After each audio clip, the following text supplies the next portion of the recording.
Morning, everybody. It's Dr. Kenton wakes up. I'm Dr. Kenton. You can see the mug I've got here. That's heart and brain.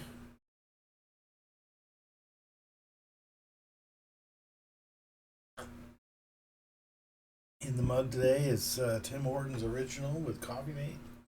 Delicious. Today is Wednesday, October 30th, 2024. Just a handful of days before the election in 2024, and I'm starting to wear on me. The amount of anxiety and, well, straight out fear I feel that the election is going to go in a way that isn't favorable to me or my family or members of my family. So I'm a little nervous. But one of the things that seems to come out, is the people who are the most adamant that the election in 2020 was stolen fail to recognize, in my opinion, that the entire process is overseen by people of both political persuasions.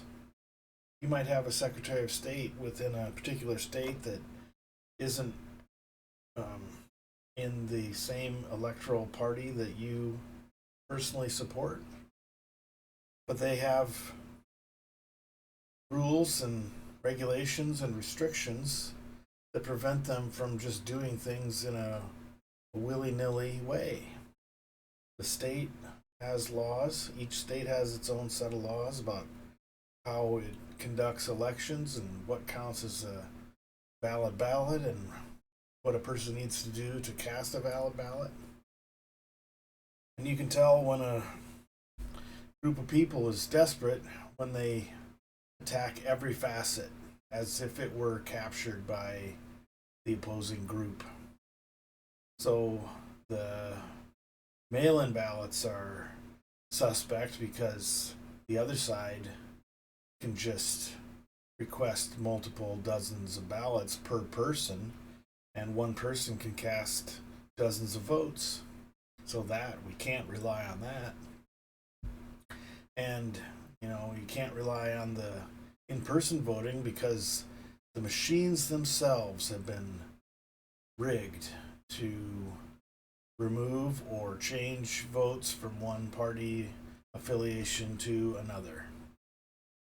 And I don't know what the threshold is that would tend to change an allegation into a what's the right word? Well, there has to be a volume of evidence that would tend to require a judicial proceeding to determine whether there's any merit to the complaint. When the allegation rises to a complaint, that's when people need to pay attention. But there's a lot of allegations, and a lot of them are unfounded.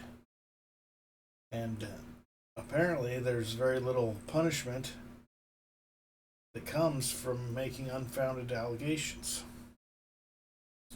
On both sides, I'm not saying that one group tends to do it more than another. People who are unhappy with the way things turned out, they assume that the way things turn out is because the other side cheated. Well, I would hasten to hesitate. I would hesitate to believe that the system could be so malleable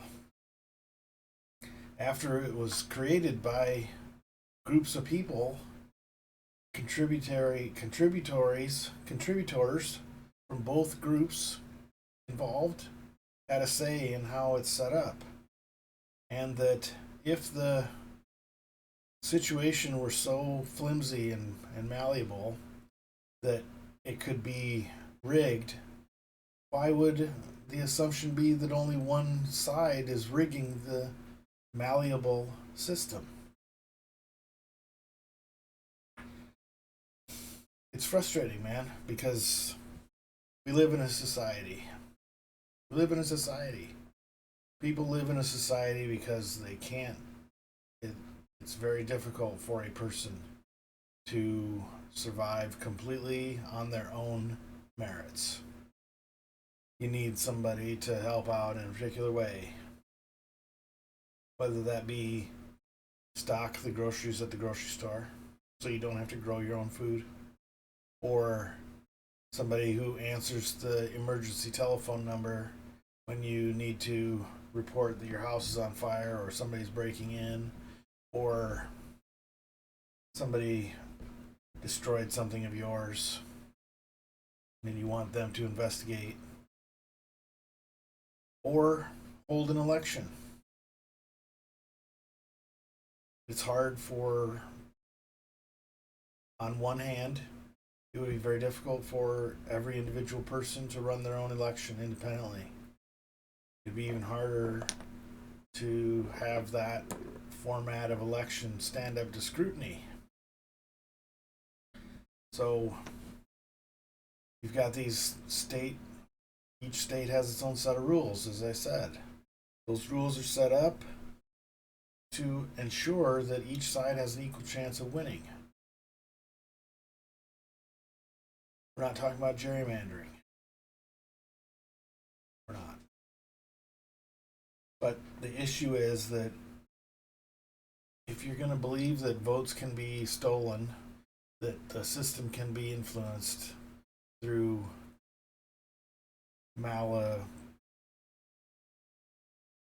bad action, then you gotta also acknowledge that it's just as likely to be influenced one way as the other.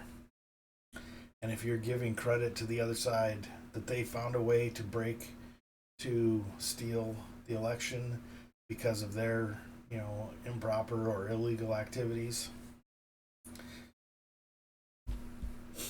I don't know how you make that claim without making yourself look dumb. Okay, well, today's Wednesday. As I said, if you celebrate Hump Day, guess what? It's today. Today is the penultimate day of October. Wednesday is the day that I go to Towson in the afternoon to teach a class. So I will be doing some stuff here at home in the morning to get ready for that class and to do some other things that need to be done. I was asked to take over an assignment within the doctoral program to try and get a mentorship set up that would tend to match up experienced doctoral students with folks who are brand new or maybe in their second year. So I've got some background to deal with for that. Yeah, so it's been a busy morning so far already, and it's gonna be a little busier. Tomorrow is Halloween, so if you're into Halloween,